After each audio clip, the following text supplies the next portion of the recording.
जय हिंद, जय जोहार। मैं सूरज चौरसा, मेरे यूट्यूब चैनल में आप सभी का स्वागत है, वंदन है, अभिनंदन है। चलिए आज हम नए विषय में, नए टॉपिक में बात करेंगे।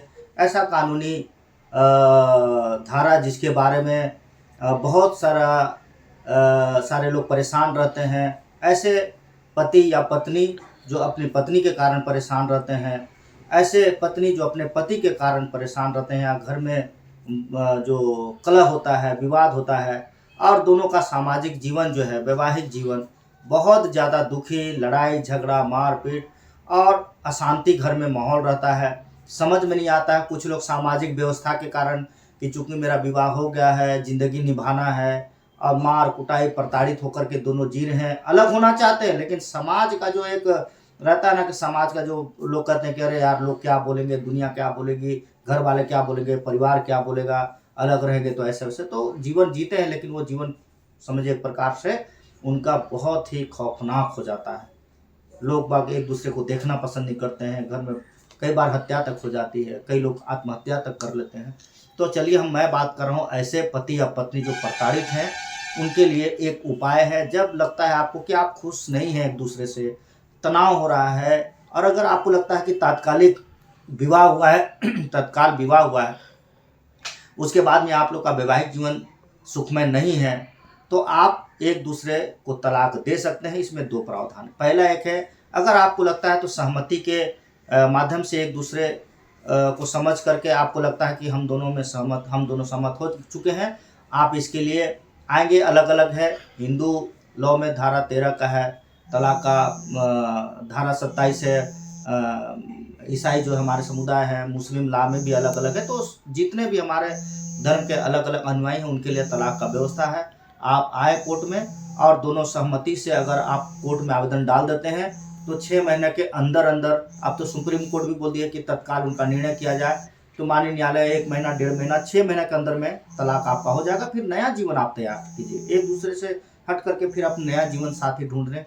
लेकिन आजकल मैं एक चीज़ जरूर बताना चाहूँगा, खासकर हमारी जो महिला आज के परिस्थिति में, मैं महिला विरोधी कभी नहीं रहा है, मैं बहुत सम्मान करता हूँ उनका, और हमारे देश में महिला प्रधान हमारा देश भी है, सम्मान करना भी चाहिए। लेकिन आजकल जो है ना, छोटी छोटी बातों में बहुत ज़्यादा विवाद होने लगा है।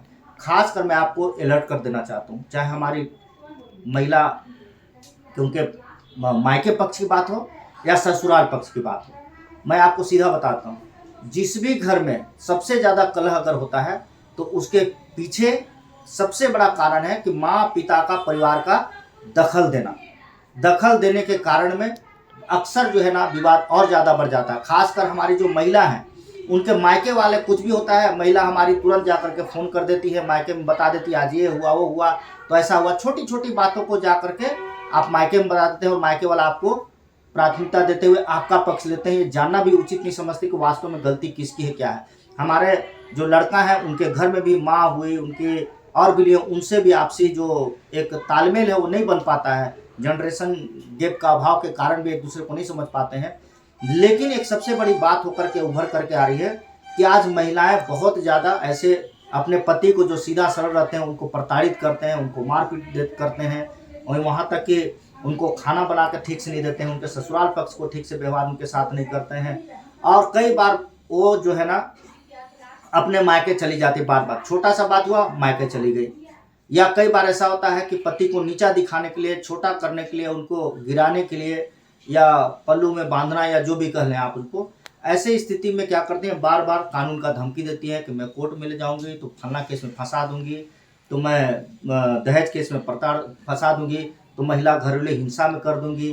तो ऐसे करके, चूंकि एक व्यवस्था ये भी है कानून में कि हमारी महिलाओं को हमारे कानून में, संविधान में बहुत सारा अधिकार दिया गया है, और उस अधिकार का दुरुपयोग बहुत ज़्यादा आ रहा है। सुप्रीम कोर्ट इस पर चिंता भी कर चुके हैं। दहेज के केस में उन्होंने देखा कि 90% लगभग जो दहेज का केस होता है तो झूठे प्रकरण फंसाया जाता है। तो डर के मारे पति, उनको लगता है कि अरे यार कुछ भी हुआ, FIR दर्ज कर दो और जेल भेज दो। पति भी जेल में, उसके पिता भी जेल में, माँ भी जेल में, उसकी बहन भी, जीजा भी, और भी जो लोग हैं सब जेल में रहते हैं, और एक बार एकदम थोक के भाव में जेल में डाल देते हैं। उससे पति और डर जाते हैं, या उनके घर वाले डर जाते हैं। तो डरने की अब बात नहीं है। अगर आपको लगता है आपकी पत्नी हिंसक प्रवृत्ति के है, आपके साथ में मारपीट करती है, ठीक से खाना नहीं देती है, माँ बाप का सेवा सत्कार नहीं करती है, बार बार मायके चली जाती है और आपको बार बार धमकी देती है मैं तलाक केस में फंसा दूंगी, तो घरेलू हिंसा में फंसा दूंगी, अगर ऐसा बोलती है तो आपके पास कोर्ट में एक बहुत अच्छा ऑप्शन है तलाक का।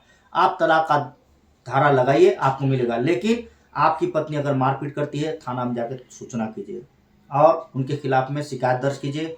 धारा 155 का अगर देते हैं तो उसको आप रख लीजिए, कोई दिक्कत नहीं है, एक आधार भी बनेगा।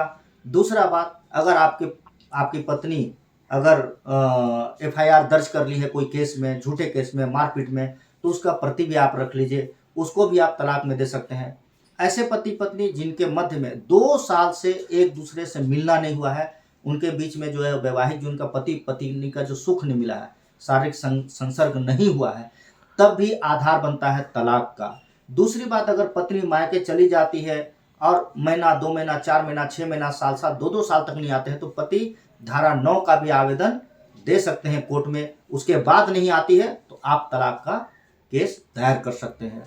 कई बार आपको झूठे प्रकरण में अगर पत्नी फंसा चुकी है तो वो पूरे डॉक्यूमेंट को आप निकालिए और आप तलाक का आवेदन दे दीजिए, तलाक आपको मिलेगा।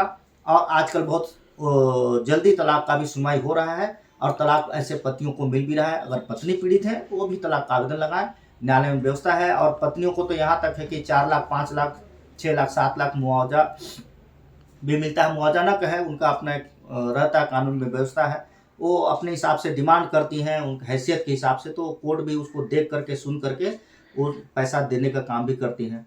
तो कुल मिला के अगर जो पत्नी से पीड़ित हैं और हिंसक प्रवृत्ति की पत्नी से बहुत ज़्यादा दुखी हैं, उनका पूरा जो वैवाहिक जीवन कष्टमय है, नर्क जैसा उनको महसूस होता है, तो आप तलाक का आवेदन डाल सकते हैं और आप तलाक लेकर के फिर से दोबारा नए जीवन आप जी सकते हैं। ये बहुत अच्छा प्रावधान है, डरने की बात नहीं है। ये मत कभी डरिए कि हमारी पत्नी या उनके घर वाले हमें झूठे प्रकरण में फंसा देंगे, अब नहीं है वैसा। हमको क्या है, कानून का ज्ञान नहीं होने से, अपने अधिकार की जानकारी नहीं होने से सभी लोग डर जाते हैं, तो आपको डरना नहीं है। और आप इस वीडियो को लोगों को शेयर कीजिए, सब्सक्राइब कीजिए और लाइक भी कीजिए। और मुझे लगता है जो दुखी हैं, जो तकलीफ में है, ऐसे लोग अपने दोस्तों को, परिवार को शेयर करें ताकि उनको भी जानकारी मिल सके। चलिए, मैं और भी वीडियो में आता रहूँगा और मैं निवेदन करूँगा, बार बार आपको मैं हर वीडियो में बोलता हूँ कि देखिए इतना बड़ा मेरा लाइब्रेरी है, ये मेरा 25 साल का पूरा संपत्ति है। ये इस इतने मोटे मोटे बुक में, और इस बुक में हमको पढ़ने में 25 साल लगे जानकारी के लिए, तो आपको मैं 10 मिनट के वीडियो में बढ़िया से और बहुत बारीकियों से मैं आपको समझा नहीं सकता हूँ। लेकिन जो एक सामान्य तौर पे हमारे जहन में बातें आती हैं और जो चर्चा में कभी दोस्त यार या कहाँ जिनके साथ बैठते हैं तो जानकारी होती है, तो ये बात आपको जानकारी होनी चाहिए कि हाँ, हमारे साथ अगर कोई अन्याय हो रहा है या घरेलू क्रूरता हो रहा है, हिंसा हो रहा है, तो हम उससे कैसे बचें और हम अपने जीवन को पुनः सुखमय कैसे बनाएं। इसीलिए मैं छोटे छोटे वीडियो बना करके आपको भेजने का प्रयास कर रहा हूँ। आप और चाहता हूँ कि आप में अवेयरनेस हो, थोड़ा सा आप जागरूक हों और आपका हित हो सके, इसलिए मैं वीडियो डालने का प्रयास कर रहा हूँ। चलिए, पुनः इसी प्रकार मुझे प्रेम देते रहिए। बहुत बहुत धन्यवाद।